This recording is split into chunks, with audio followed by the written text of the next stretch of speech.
virus in so many different species. And every time there's a new species infected, that increases the likelihood that the virus could hit the lottery and cause a pandemic.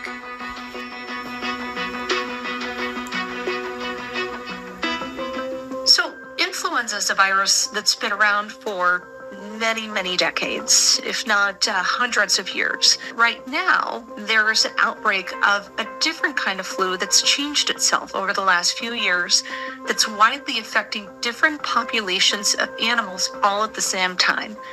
The phrase bird flu comes from the fact that this is an avian origin or bird origin virus. Avian flu viruses and flu viruses in general are very, very mutagenic, so they change, and they can even change after they get into whatever they infect.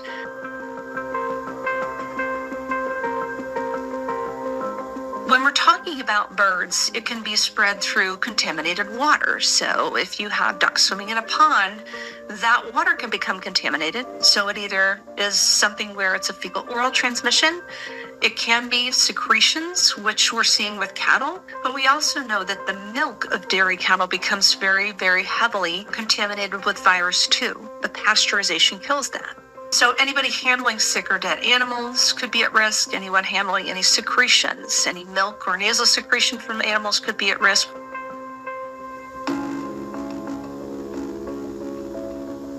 The current avian flu or bird flu virus is primarily affecting birds and most severely affecting birds, but has the ability to spread to any species of animal, including people. In people, the situation is interesting. Because it's a bird virus, it has to be able to match the receptors in our body to cause infection.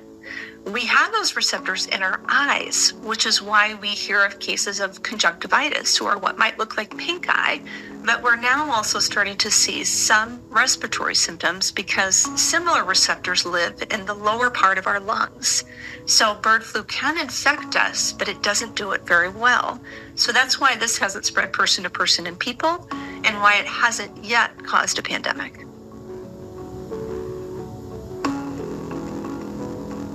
The symptoms in some of our domestic flocks, because they don't have the same immunity that wild birds do, can be highly lethal, especially with turkeys. In dairy cattle, there are symptoms of flu. Runny nose, discolored milk, lethargy, or fatigue in animals is common, but it can resolve itself.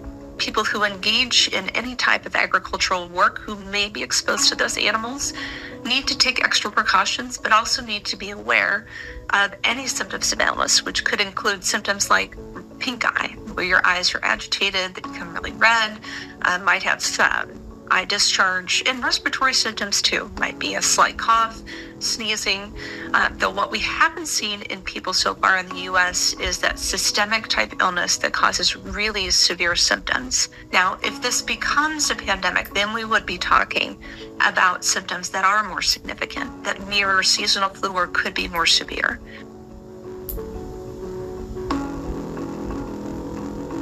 There is potentially a vaccine to protect against the current strain. It would take several months to a year to be able to produce enough vaccine for the general public, and we would have to adjust that vaccine to match the strain that was circulating, but it is possible.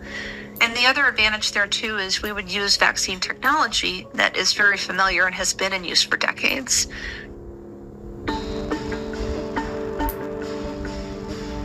There are personal protections that every person should be considering. First and foremost, people should not be consuming raw milk. This is a warning that's been issued by the FDA and CDC, and one that is very much backed in science. We know that the virus can live in raw, unpasteurized milk and can potentially infect people. Make sure you're thoroughly cooking eggs, thoroughly cooking ground beef. Cooking those products ensures that the virus will be killed.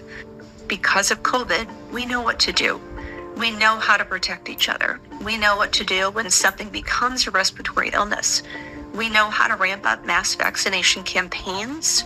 We know that vaccines protect us and they reduce mortality and serious illness. And those are all things that the government is trying to ramp up and protect us for in the event that this becomes a pandemic.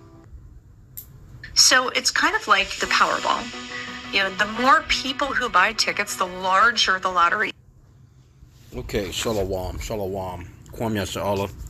Koholoyum La Yahweh Bashim Yawashai Bahashim Kakadash. Double honors to our apostles and elders of Great Millstone who rule well, and by the Spirit taught us this beautiful truth.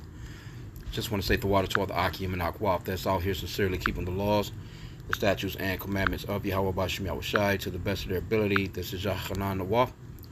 Just coming at you with another quick lesson. You know, this is not medical advice. Just wanted to play that quick video. Warn the flock that, hey, you just never know how things might turn. You know, 2 Corinthians 2:11, lest Satan should get an advantage of us, for we are not ignorant of his devices.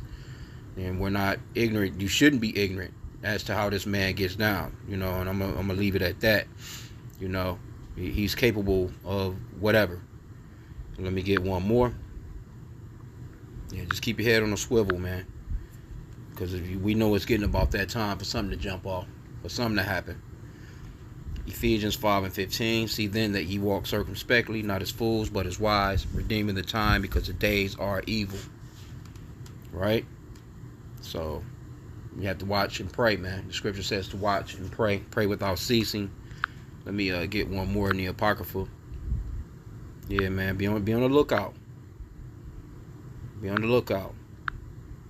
Because this man, again, like I said, he's capable of anything. You just never know what the fuck might happen. Because they use these seasons of cold weather to, you know, get down. Or, you know, because, hey, you just never know. Ecclesiasticus 5:15, be not ignorant of anything in a great matter or small. So, a person might say, well, that's nothing. We've been hearing about that. But you just never know how something like this could, you know, have your ass back in the house again, you know, with a damn mask on your face,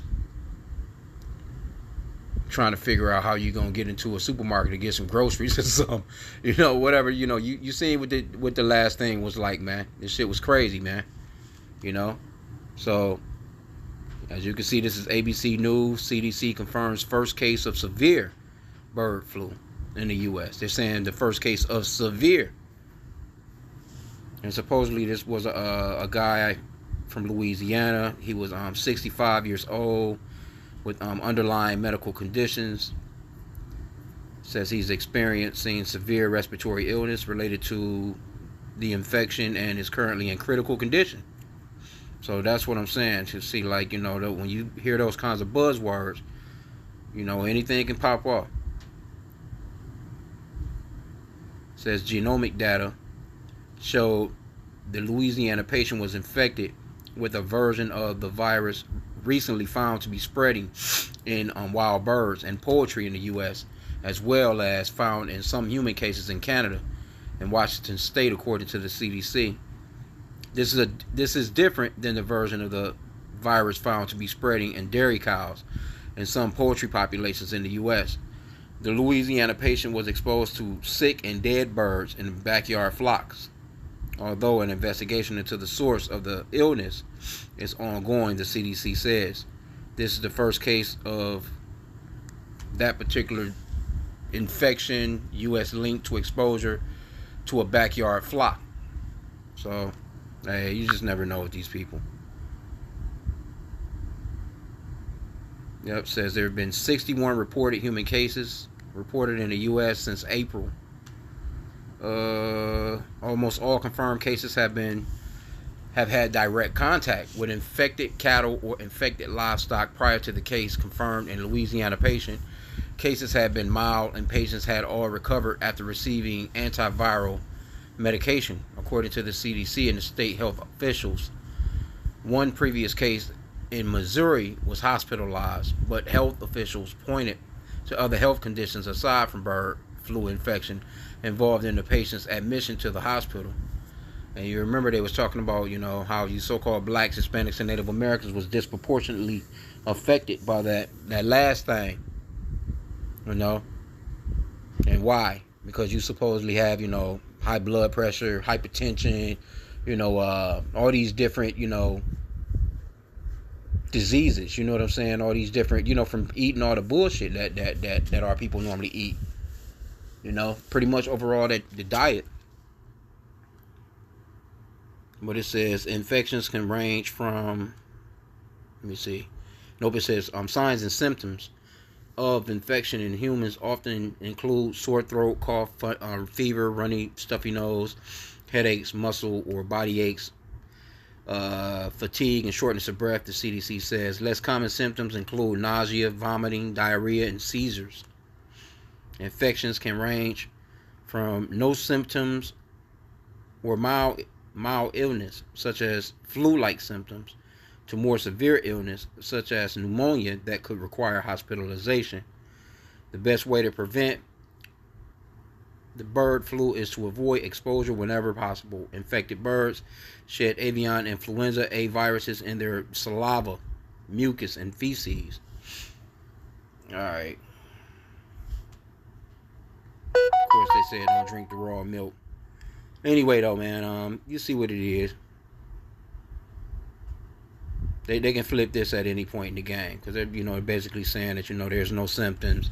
It can be no symptoms at all, and you can straight have it, just like they were saying with the last hookup. But the rest of those symptoms just sound like something that you would generally have with a head cold or something like that anyway. But like I said again, no, this is not medical advice. Now let's read a couple of these comments just to see where the mindset of the people are at. This person says, also, we need to step up with the technology to detect these viruses and diseases faster and better. Make America virus less again. Oh, man.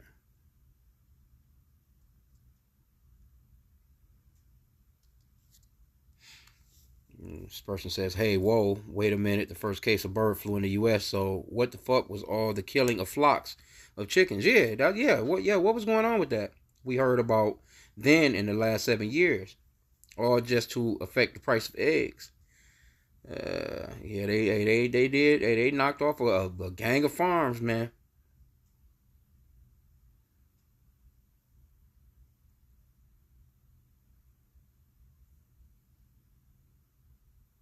Yeah, well, anyway.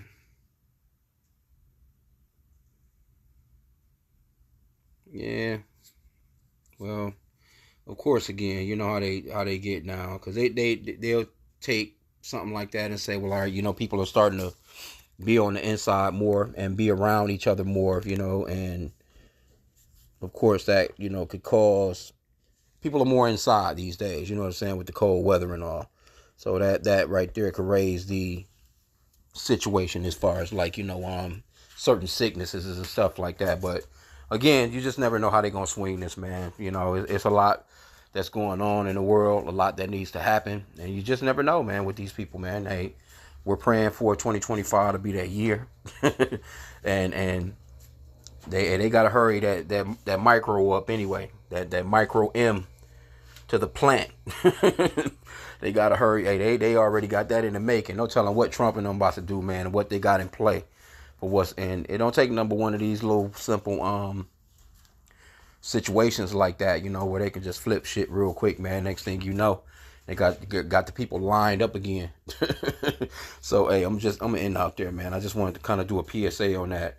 Nothing too long, but again, the scripture says to be not ignorant in any matter whether great or small.